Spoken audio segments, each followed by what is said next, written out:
নমস্কার বন্ধুরা, আপনাদের স্বাগত কৃষ্ণ কথা চ্যানেলে। বন্ধুরা, একটি টিকটিকি জানিয়েছে যে নারী নিজের স্বামীকে বশে রাখেন এবং যে স্বামী নিজের স্ত্রীকে দাসী বানিয়ে রাখেন তাদের সঙ্গে কি ঘটে। যদি আপনার ঘরেও টিকটিকি থাকে তবে সেই টিকটিকিদের সাথে আপনার পূর্বজন্মের গভীর সম্পর্ক রয়েছে। শেষ পর্যন্ত সেই টিকটিকিগুলো আপনার ঘরে কেন আসে, তাদের কোন ইচ্ছাগুলো থাকে, কেন আপনার স্ত্রী ওই টিকটিকিদের ভয় পান বা তাদের এত ঘৃণা করেন, এর পেছনে অনেক গভীর রহস্য রয়েছে যা শ্রীকৃষ্ণ দেবর্ষি নারদকে বলেছেন। তাই আপনারা এই ভিডিওটি শেষ পর্যন্ত অবশ্যই দেখবেন। এতে আপনারা বুঝতে পারবেন যে আপনার ঘরের টিকটিকিদের সাথে আপনার পূর্বজন্মের কোনো সম্পর্ক আছে কিনা।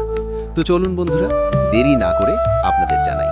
বন্ধুরা, এক সময়ের কথা, দেবর্ষি নারদ বিনম্র হয়ে শ্রীকৃষ্ণকে জিজ্ঞেস করলেন, হে মাধব, কৃপা করে আমাকে বলুন, যে নারী নিজের স্বামীকে বশে আনার জন্য নানা রকম উপায় অবলম্বন করেন তিনি নিজের কর্মের কেমন ফল পান? স্বামীকে বশে রাখা নারীর কি গতি হয়, আর কি হয় যদি স্বামী ও স্ত্রীকে দাসী বানিয়ে রাখেন? শ্রীকৃষ্ণ নারদের কৌতূহল দেখে মৃদু হাসলেন এবং বললেন, নারদ, তোমার প্রশ্ন খুবই গুরুত্বপূর্ণ। বিবাহের মতো পবিত্র বন্ধনে স্বামী স্ত্রী একে অপরের পরিপূরক হন। কিন্তু যদি স্ত্রী নিজের অহংকার বা মোহবশত স্বামীকে বশে আনার চেষ্টা করেন তবে তার পরিণাম খুব দুঃখজনক হতে পারে। যদি স্বামী ও স্ত্রীকে দাসী বানিয়ে রাখেন তবে তাকেও এর ফল ভোগ করতে হয়। এই বিষয়ে একটি প্রাচীন ইতিহাস আছে যা আজ আমি তোমাকে শোনাচ্ছি। তুমি এটি মন দিয়ে শোনো। যে স্বামী স্ত্রী এই কথাটি মনোযোগ দিয়ে পুরোটা শোনেন তারা সর্বদা সুখী, সৌভাগ্যবান এবং সমৃদ্ধ হন। ভগবান শ্রীকৃষ্ণ নারদকে কথা শোনাতে শুরু করলেন। হে দেবর্ষি, প্রাচীনকালের কথা। সেই সময় রুক্মাঙ্গদ নামে এক পরাক্রমী এবং ধর্মপরায়ণ রাজা রাজত্ব করতেন। রাজা রুক্মাঙ্গদ ভগবান বিষ্ণুর অনন্য ভক্ত ছিলেন এবং সর্বদা ধর্ম পালন করতেন। তার স্ত্রী রানী মোহিনী ছিলেন অত্যন্ত রূপবতী এবং সদ্গুণে বিভূষিতা। রাজা এবং রানীর মধ্যে গভীর প্রেম ও শ্রদ্ধা ছিল। একদিন রাজা রুক্মাঙ্গদ তার প্রিয় রানী মোহিনীকে সঙ্গে নিয়ে ভ্রমণে বের হলেন। তারা মনোরম মন্দরাচল পর্বতে ঘুরতে যাওয়ার সিদ্ধান্ত নিলেন। দুজনেই রাজকীয় অশ্বে চড়ে পর্বতের দিকে রওনা হলেন। সেখানে পৌঁছে রাজা তার ঘোড়ার লাগাম খুলে দিলেন যাতে সেটি স্বাধীনভাবে সবুজ ঘাস খেতে পারে, এবং তারা দুজনে কিছুক্ষণ হেঁটে প্রাকৃতিক সৌন্দর্য উপভোগ করতে লাগলেন। মনোরম উপত্যকায় তারা কিছু সময় শান্ত মনে ঘুরে বেড়ালেন। পর্বতের সবুজ উপত্যকা, পাখিদের মধুর কলরব এবং মৃদু সুগন্ধি বাতাস তাদের হৃদয়কে প্রসন্ন করে দিল। সময়ের কোনো খেয়ালই রইল না এবং সন্ধ্যা ঘনিয়ে আসতেই রাজা ও রানী ফিরে আসার কথা ভাবলেন। তারা সেই স্থানের দিকে ফিরে আসতে লাগলেন যেখানে তাদের ঘোড়া ঘাস খাচ্ছিল। তখনই রাজা রুক্মাঙ্গদ দূর থেকে দেখলেন যে তাদের শক্তিশালী ঘোড়াটি বড় অস্থির হয়ে তার সামনের খুর দিয়ে মাটি খুঁড়ছে। ঘোড়ার খুরগুলো বজ্রের মতো কঠোর ছিল এবং জোরে জোরে ভূমিতে আঘাত করছিল। এমন মনে হচ্ছিল যেন ঘোড়াটি মাটির নিচে কিছু খুঁজছে বা কোনো কিছু দেখে ভয় পেয়ে মাটিতে আঘাত করছে। রাজা চিন্তিত হয়ে বললেন, মোহিনী, দেখো তো, আমাদের ঘোড়াটি এভাবে মাটি কেন খুঁড়ছে? নিশ্চয়ই মাটির নিচে কোনো জীব আটকে আছে। রানী মোহিনীও সে দৃশ্য দেখলেন এবং ঘাবড়ে গেলেন। রাজা রুক্মাঙ্গ দ্রুত ঘোড়ার দিকে এগিয়ে গেলেন এবং লাগাম ধরে তাকে শান্ত করতে লাগলেন। ঘোড়াটি হেস্যাধ্বনি করে মাটি খোঁড়া বন্ধ করছিল না। রাজা এবং রানী কাছে গিয়ে লক্ষ্য করলেন যে ঘোড়ার খুর একটা জীবকে আঘাত করছে। রাজা ও রানীর কাছে পৌঁছানো পর্যন্ত ঘোড়াটি মাটি বেশ খানিকটা খুঁড়ে ফেলেছিল। ঘোড়ার আঘাতে মাটি চারদিকে ছড়িয়ে পড়ছিল। তারা দেখলেন যে মাটির ভেতর থেকে একটা ছোট টিকটিকি ভয়ে বাইরে বেরোনোর চেষ্টা করছে। বেচারা টিকটিকিটি সেখানেই কোনো গর্তে থাকত এবং ঘোড়ার খুরের আঘাতে তার বাসস্থান ধ্বংস হয়ে গিয়েছিল। সে প্রাণ বাঁচাতে এদিক ওদিক ছুটছিল। এখনও সেই টিকটিকিটি পুরোপুরি বাইরে বের হতে পারেনি। এমন সময়ে ঘোড়ার একটি তীক্ষ্ণ এবং ভারী আঘাতে তার ছোট্ট শরীরটি খুব খারাপভাবে জখম হলো। ঘোড়ার খুরের সরাসরি আঘাতে টিকটিকিটি রক্তাক্ত হয়ে মাটিতে পড়ে গেল এবং জ্ঞান হারালো। তার নাজুক শরীর ব্যথায় ফেটে গিয়েছিল। দয়ালু রাজা রুক্মাঙ্গ এই হৃদয় বিদারক দৃশ্য দেখে তার হৃদয় করুণায় ভরে উঠল। এক মুহূর্ত আগেও তারা প্রসন্ন চিত্ত ছিলেন, কিন্তু এখন তাদের চোখে সেই নিরীহ প্রাণীটির জন্য দয়া উথলে উঠল। তিনি তৎক্ষণাৎ ঘোড়ার লাগাম টেনে তাকে থামালেন এবং দ্রুত আহত টিকটিকিটির দিকে এগিয়ে গেলেন। রাজা গাছ থেকে কিছু বড় কোমল পাতা ছিঁড়লেন এবং সাবধানের সাথে সেই পাতার সাহায্যে টিকটিকিটির আহত শরীরকে ঘোড়ার খুরের নিচ থেকে তুললেন। টিকটিকিটির শরীর প্রাণহীন মনে হচ্ছিল এবং সে মূর্ছত অবস্থায় ছিল। রানী মোহিনীও রাজার সাথে সেখানে পৌঁছে গিয়েছিলেন। রাজা রুকমাঙ্গ সেই অচৈতন্য পড়ে থাকা টিকটিকিটিকে বড় স্নেহে ঘাসপাতা বিছানো জমিতে রাখলেন। টিকটিকিটির শ্বাস প্রায় বন্ধ হওয়ার উপক্রম ছিল। তার ছোট্ট শরীরটি তখনও কাঁপছিল। সে জীবিত তো ছিল, কিন্তু তীব্র যন্ত্রণার কারণে জ্ঞান হারিয়ে ফেলেছিল। রাজা চিন্তিত হয়ে রানীকে বললেন, সুন্দরী, এক্ষুনি স্বচ্ছ এবং শীতল জল নিয়ে এসো। এই ছোট্ট টিকটিকিটি আমাদের ঘোড়ার নিচে চাপা পড়ে মূর্ছত হয়ে গেছে। একে তাড়াতাড়ি জল দিয়ে সিঞ্চন করতে হবে, তবেই এ বাঁচতে পারবে। স্বামীর আজ্ঞাতেই রানী মোহিনী তৎক্ষণি কাছের ঝর্ণার দিকে দৌড়ালেন। কিছুক্ষণের মধ্যেই তিনি নিজের হাতে শীতল নির্মল জল ভরে ফিরে এলেন। রাজা ঝুঁকে নিজের হাতে সেই ঠান্ডা জল টিকটিকির শরীরে ধীরে ধীরে ছিটাতে শুরু করলেন। শীতল জলের ফোঁটা পড়তেই যেন অলৌকিক কিছু ঘটল। অজ্ঞানতার অন্ধকারে ডুবে থাকা সেই টিকটিকিটির শরীরে ধীরে ধীরে নড়াচড়া শুরু হলো। কিছুক্ষণ ধরে রাজা তাকে জল দিতে থাকলেন এবং মোহিনী পাশে দাঁড়িয়ে আশা ভরা দৃষ্টিতে এই দৃশ্য দেখতে লাগলেন। অবশেষে শীতল জলের স্পর্শে টিকটিকিটি চোখ খুলল, তার মূর্ছা ভাঙল এবং চেতনা ফিরে এলো। আহত হওয়ার কারণে তার শরীরে অত্যন্ত যন্ত্রণা ছিল, তবুও সে পাশ ফিরে নিজের ছোট্ট চোখ দিয়ে রাজার দিকে তাকালো। রাজা রুকমাঙ্গ স্বস্তির নিঃশ্বাস ফেলে এবং কোমল স্বরে বললেন, ভগবানের অশেষ কৃপা, এটি এখন জ্ঞান ফিরে পেয়েছে। রানী মোহিনীও সন্তোষ প্রকাশ করলেন, হায় স্বামী, ঠান্ডা জলে এর জ্ঞান ফিরতে দেরি হলো না। আপনি একদম সঠিক সময়ে একে বাঁচিয়ে নিলেন। টিকটিকিটি কিছুক্ষণ ব্যথায় ছটপট করতে থাকল। তারপর সে যেন সাহস সঞ্চয় করে নিজের চোখ পুরোপুরি খুলল। সামনে রাজদম্পতিকে দাঁড়িয়ে দেখে সে বুঝতে পারল যে এদের প্রচেষ্টাতেই তার প্রাণ বেঁচেছে। সে নিরীহ জীবটি কৃতজ্ঞতা ভরা দৃষ্টিতে রাজা রূপমাঙ্গদের দিকে তাকালো। যে নারী আগে নিজের স্বামীকে ভোজন করানোর পরেই নিজে খেত, সে আমিই ছিলাম। কিন্তু এখন আমি ইচ্ছে করে তার আগেই ভোজন করে নিতাম। নিজের স্বামীর আজ্ঞা বা ইচ্ছার তো প্রশ্নই ছিল না। এখন ঘরে তাই হতো যা আমিই চাইতাম। যদি কখনো আমার স্বামী আমাকে কোনো কথার জন্য আটকাতেন, তবে আমি শুনেও না শোনার ভান করতাম এবং তার ওপরেই ধমক লাগাতাম। মহারাজ, সেই সময় আমার মনে হয়েছিল যে আমি আমার জীবনের সবচেয়ে বড় যুদ্ধ জিতে নিয়েছি।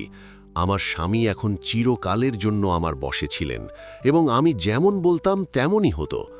এক মুহূর্তের জন্য আমার মনে হলো যে আমি সংসারের সবচেয়ে সুখী নারী। কিন্তু মানুষ নিজের কর্ম থেকে কতক্ষণ পালাতে পারে? আমার পাপ আমার পিছু ছাড়ল না। কিছু সময় কাটল এবং বিধির বিধান সামনে এলো। আমার মৃত্যুর সময় এসে পৌঁছল। আমি বেশি দিন আর বেঁচে রইলাম না। একদিন এই নশ্বর দেহ ত্যাগ করে আমি মারা গেলাম। আমার প্রাণ বেরোতেই আমার সামনে যমদূতরা এসে দাঁড়ালো। তাদের ভয়ানক রূপ দেখে আমার আত্মা কেঁপে উঠল। সেই কালো সাপের মতো আকৃতি সম্পন্ন যমদূতরা আমাকে শিকল দিয়ে বেঁধে হিঁচড়ে যমরাজের সভার দিকে নিয়ে চলল। স্বর্গলোকের দ্বার তো দূর, আমি যমপুরের ভয়ানক পথেই নিজেকে পেলাম। আমার মনে গভীর ভয় এবং অনুশোচনা ছিল, কিন্তু এখন সব দেরি হয়ে গেছে। যমরাজের দরবারে আমার কর্মের বিচার হওয়ার ছিল। যমরাজ, যিনি তার ন্যায় বিচারের জন্য প্রসিদ্ধ, সিংহাসনে বিরাজমান ছিলেন। কাঁপতে থাকা আত্মার সাথে আমাকে তার সামনে এনে দাঁড় করানো হলো। আমার পাপের হিসেব পড়ে যমরাজ ক্রুদ্ধ হয়ে উঠলেন। তিনি ভয়ঙ্কর স্বরে রায় শোনালেন, এ নিজের স্বামীর ওপর বশীকরণ করে ঘোর পাপ করেছে। একে নরকে ফুটন্ত তামার কড়াইতে ফেলে যুগ যুগ ধরে পোড়ানো হোক।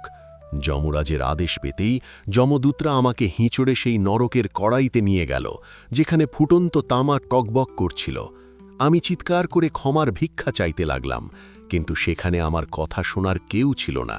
পরের মুহূর্তেই সেই যমদূতরা আমাকে তুলে সেই ফুটন্ত তামার বিশাল কড়াইতে ফেলে দিল। রাজন, সেই যন্ত্রণা ছিল অসহনীয়। যেমনই আমার সূক্ষ্ম শরীর সেই ফুটন্ত তামায় পড়ল, আমি চিৎকার করে ছটফট করতে লাগলাম। মনে হচ্ছিল যেন অসংখ্য বিছা একসাথে দংশন করছে, যেন শরীরে আগুনের কোটি কোটি তীর বিঁধছে। আমি অগণিত বছর পর্যন্ত সেই যন্ত্রণা ভোগ করতে লাগলাম। আমার চিৎকার, কান্না, বিলাপ সব ব্যর্থ ছিল। সেখানে আমার কথা শোনার কেউ ছিল না। আমার পাপ আমাকে ভস্য করতে থাকল। আমাকে তামার সেই ফুটন্ত কড়াইতে টানা 15 যুগ ধরে পোড়ানো হলো। এত দীর্ঘ সময় ধরে নরক যন্ত্রণা সহ্য করার পর যখন আমার কিছু পাপ ভস্য হয়ে গেল, তখন যমরাজ আমাকে নরক থেকে বের করার আদেশ দিলেন। আমি বুঝে গিয়েছিলাম যে আমার কাজ ক্ষমার অযোগ্য ছিল, কিন্তু এখনও পুরো শাস্তি বাকি ছিল। যমরাজ কঠোর স্বরে বললেন, এর পাপ পুরোপুরি মেটেনি, এ মানুষজনই এখনই পাবে না, একে পৃথিবীতে পাঠিয়ে দাও। তার আদেশ অনুসারে আমার পরের জন্ম পৃথিবীতে এক তুচ্ছ টিকটিকি রূপে হল। হে মহারাজ, এই টিকটিকির দেহে থেকে আমার এখন 100,000 বছর কেটে গেছে। এত বছর ধরে আমি এই রূপে পৃথিবীতে ঘুরে বেড়াচ্ছি, কখনো কোনো পুরনো ধ্বংসাবশেষে, তো কখনো কোনো গাছের গর্তে, আবার কখনো মানুষের ঘরের অন্ধকার ফাটলে লুকিয়ে আমি দিন কাটিয়েছি। এই তুচ্ছ দেহের সাথে জীবন অত্যন্ত দুঃখময়। না ঠিকমতো অন্ন, না জল, শুধু পোকামাকড় খেয়ে বেঁচে আছি। টানা 10,000 বছরের এই লম্বা সময়ে আমি নিজের পাপের জন্য অনুশোচনা করতে করতে এবং ঈশ্বরের কাছে ক্ষমার ভিক্ষা চাইতে চাইতে কাটিয়েছি। প্রতিদিন আমি আশা করে রেখেছি যে কবে আমার এই অভিশপ্ত জীবন শেষ হবে এবং আমি মুক্তি পাব। না জানি কতবার প্রার্থনা করেছি যে কোনো মহাপুরুষ আমার উপর দয়া করুন এবং আমার উদ্ধার করুন। এতটা বলে সেই টিকটিকি রূপী নারী রাজার দিকে তাকিয়ে নিজের উপসংহার এবং মিনতি প্রকাশ করল। ভূপাল, এই ছিল আমার পাপের প্রসঙ্গ। আমার কথা সকল নারীর জন্য এক সতর্কতা। যদি কোনো অন্য যুবতীও নিজের স্বামীকে বশ করার দুঃসাহস করে, চাহে তা বশীকরণ মন্ত্র দ্বারা হোক বা স্বামীর অপমান করে হোক, তবে তার সমস্ত পুণ্য নষ্ট হয়ে যায়। এমন দুরাচারিণী নারীকেও আমার সমানই কঠোর দণ্ড পেতে হয়। তাকে মরার পর ফুটন্ত তামার বড় বড় কড়াইতে পোড়ানো হয় এবং অসহনীয় যন্ত্রণা সহ্য করতে হয়। মহারাজ রুকমানগদ, আজ আমি বড় আশা নিয়ে আপনার শরণে এসেছি। আপনি পরম ধর্মাত্মা। যদি আপনি আমার ওপর কৃপা না করেন, তবে আমার উদ্ধার অসম্ভব। আমি আবার পাপের কূপে পড়ে যাব। দয়া করে আমার ওপর দয়া করুন। হে মহিপাল, আপনি স্বয়ং সেই পুণ্য সঞ্চয় করেছেন। আপনি তো এই পৃথিবীতে ধর্মের সাক্ষাৎ স্বরূপ এবং আপনি আপনার সৎকর্মের দ্বারা যমরাজের পথকেও রুদ্ধ করে রেখেছেন। এখন দয়া করে সেই পুণ্য থেকে সামান্য অংশ আমাকে দান করে দিন, যাতে আমি এই ঘোর টিকটিকির যোনি থেকে মুক্তি পেয়ে যাই। আপনার চরণে পড়ে থাকা এই দুঃখী আপনার কাছে জীবনের ভিক্ষা চাইছে। আমার স্বামী তো গত জন্মে আমার প্রতি রুষ্ট ছিলেন, কিন্তু এখন আপনার মতো দয়ালু স্বামীর আমি আশ্রয় পেয়েছি। কৃপা করে আমাকে এই নরকতুল্য দুর্দশা থেকে মুক্ত করুন। হে নারদ, এ কথা বলে টিকটিকি রূপী নারী রাজার চরণের কাছে এসে অঝরে কাঁদতে লাগল। তার রুদ্ধ গলা, কান্না এবং ব্যথিত মিনতি সেখানকার পরিবেশ অত্যন্ত মর্মস্পর্শী করে তুলল। রাজা রুকমানগদ এবং রানী মোহিনী তার ডাক শুনলেন। কিছুক্ষণ সেখানে নিস্তব্ধতা ছেয়ে রইল। কেবল সেই নারীর খোপানি এবং ঝিনঝি পোকার শব্দ পর্বতের নিস্তব্ধতায় শোনা যাচ্ছিল। টিকটিকি দ্বারা শোনানো এই হৃদয় বিদারক কাহিনী রাজা রুকমানগদ এবং রানী মোহিনী বড় মনোযোগ দিয়ে শুনলেন। কাহিনী শেষ হতে হতে রানী মোহিনীর মুখে এক অদ্ভুত গাম্ভীর্য ছেয়ে গিয়েছিল। তিনি সেই কান্নারত টিকটিকিটির দিকে তাকালেন, তারপর রাজার দিকে তাকিয়ে বললেন, স্বামী, মানুষ নিজেরই করা কর্মের সুখ দুঃখরূপী ফল ভোগ করে। এই নারী নিজের স্বামীর প্রতি দুষ্ট ভাব রেখে ছল এবং তন্ত্রের আশ্রয় নিয়েছে, ফলস্বরূপে নরক ভোগ করছে। এতে আশ্চর্য কিসের? এ তো নিজের কর্মের দণ্ড পেয়েছে। আমার মনে হয় এই পাপিনী থেকে দূরে থাকাই উচিত। রানীর কথা শুনে রাজা রুকমানবদ গম্ভীর স্বরে বললেন, মোহিনী, তোমার মুখে এমন নির্মম কথা শোভা পায় না সুমুখী। সজ্জন এবং সাধু পুরুষদের আচরণ এমন হয় না। প্রকৃত ধর্মাত্মা তারাই যারা অন্যের কষ্টকে নিজের কষ্ট মনে করেন এবং যথাসাধ্য তার নিবারণ করেন। যারা পাপী এবং নির্দয় হয় তারাই কেবল নিজের সুখের চিন্তা করে। তাহলে আমরা কেন এই দুঃখী নারীর সাহায্য করব না? এ নিজের পাপের ফল ভোগ করছে, কিন্তু আমরা কি আমাদের পুণ্য দিয়ে একে উদ্ধার করতে পারি না? যদি ঈশ্বর আমাদের শক্তি দিয়ে থাকেন, তবে তার ব্যবহার কারো কল্যাণ করতেই হওয়া উচিত। সুন্দরী মোহিনী, আমি সিদ্ধান্ত নিয়েছি, আমি এই দুঃখী টিকটিকিকে নিজের পুণ্যের অংশ দিয়ে অবশ্যই এর উদ্ধার করব। ঠিক সেইভাবে যেমন প্রাচীনকালে রাজা যজাতির উদ্ধার তার পুণ্যশালী পৌত্ররা নিজেদের পুণ্য দিয়ে করেছিলেন। এটা আমার সৌভাগ্য হবে যে ঈশ্বর আমাকে কোনো প্রাণীর উদ্ধারের মাধ্যম বানিয়েছেন। রাজা রুকমানগদ একথা বলে চোখ বন্ধ করলেন এবং মনে মনে ভগবান বিষ্ণুকে স্মরণ করতে করতে নিজের 2 হাত সামনে বাড়িয়ে দিলেন। তিনি দয়া এবং বাৎসল্যে কাঁপা সুরে আশীর্বাদ দিলেন, হে পরমাত্মা, আমার দ্বারা সম্পাদিত ব্রত এবং অন্য যত শুভকর্মের পুণ্য আছে তা সদ এই পীড়িত নারীকে অর্পণ করছি। আমার পুণ্যের আলোয় এর পাপের অন্ধকার দূর হোক, বিষ্ণু ভগবান এর ওপর কৃপা করুন। রাজার এই বচনের সাথে সাথেই এক অদ্ভুত অলৌকিক ঘটনা ঘটল। রাজা রুকমানগদের নিকমণ্ডল থেকে তেজস্বী আলো বেরিয়ে সেই টিকটিকির শরীরের ওপর পড়তে লাগল, যেন তার পুণ্যের দিব্য আভা সেই নিরীহ প্রাণীকে আলোকিত করছে। কিছু মুহূর্তেই সেই আলো প্রখর হতে লাগল এবং টিকটিকির ক্ষতবিক্ষত ছোট শরীর তাতে লুপ্ত হতে লাগল। আলোর সেই ছটা কিছুক্ষণ পর্যন্ত ছড়িয়ে রইল। যখন তার তেজ কমল এবং রাজা রুকমানগদ ও মোহিনী চোখ খুলে দেখলেন, তখন যে দৃশ্য সামনে ছিল তা দেখে তাদের চোখ আনন্দে ছলছল করে উঠল। সেই স্থানে এখন আর টিকটিকির ভাঙা শরীর ছিল না, সেখানে এক দিব্য সুন্দরী নারী দাঁড়িয়েছিল। তার রূপ অদ্ভুত তেজস্বী ছিল। সে চকচকে রত্নচিত দিব্য বস্ত্র পরিধান করেছিল এবং অলঙ্কারে বিভূষিতা ছিল। তার মুখমণ্ডল সূর্যের মতো দেদীপ্যমান হচ্ছিল, যেন স্বয়ং লক্ষ্মী প্রকট হয়েছেন। সেই নারী নতুন জীবন পেয়ে আনন্দে ভরে রাজা এবং রানীকে প্রণাম করল। তার চোখে কৃতজ্ঞতার অশ্রু ছিল, কিন্তু মুখে অসীম শান্তি এবং প্রসন্নতা। সে বিনম্র স্বরে বলল, হে রাজন, আপনি আমার ওপর অপার কৃপা করেছেন। আপনার এই উপকার আমি কখনো ভুলব না। পরমাত্মা আপনাকে দীর্ঘায়ু এবং অপার যশ প্রদান করুন। এতো বলে সেই দিব্যনারী হাত জোড় করে আকাশের দিকে তাকাতে লাগল। সেই মুহূর্তেই আকাশপথে দেবালয়ের সমান এক দিব্য বিমান নিচে নামতে দেখা গেল। রাজা রুকমানগদের কাছ থেকে আজ্ঞা নিয়ে সেই নারী সেই দিব্য বিমানে আরোহণ করল। পরের মুহূর্তেই দেবতাদের মধুর গানের মাঝে সেই বিমান আকাশের দিকে উড়ে চলল এবং সেই নারী বৈষ্ণবদের পরম ধাম বৈকুণ্ঠের দিকে যেতে যেতে দৃষ্টির অড়ালে চলে গেল।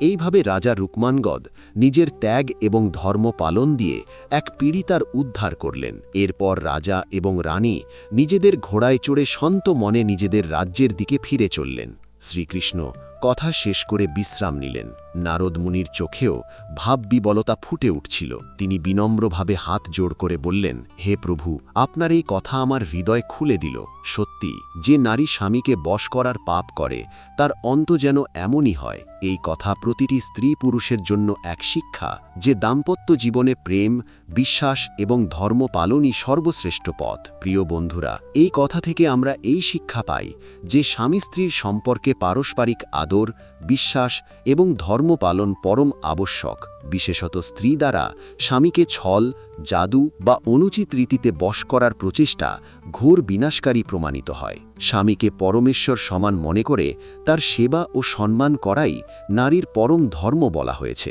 যে নারী নিজের স্বামীর প্রতি কপট বা অহংকারের পথ অবলম্বন করে সে জীবনে কখনো সুখ লাভ করে না এবং তাকে নিজের কর্মের কঠোর ফল ভোগ করতে হয়। বন্ধুরা, যদি আপনাদের এই কাহিনী ভালো লেগে থাকে তবে দয়া করে লাইক করুন, নিজের মতামত নিচে কমেন্টে অবশ্যই লিখুন এবং আমাদের কৃষ্ণ কথা চ্যানেলটি সাবস্ক্রাইব করুন, যাতে ভবিষ্যতেও আপনারা এমনই জ্ঞানবর্ধক এবং ভাবপূর্ণ কথা শুনতে পান। এবং কমেন্টে লিখুন, কৃষ্ণ কৃষ্ণ।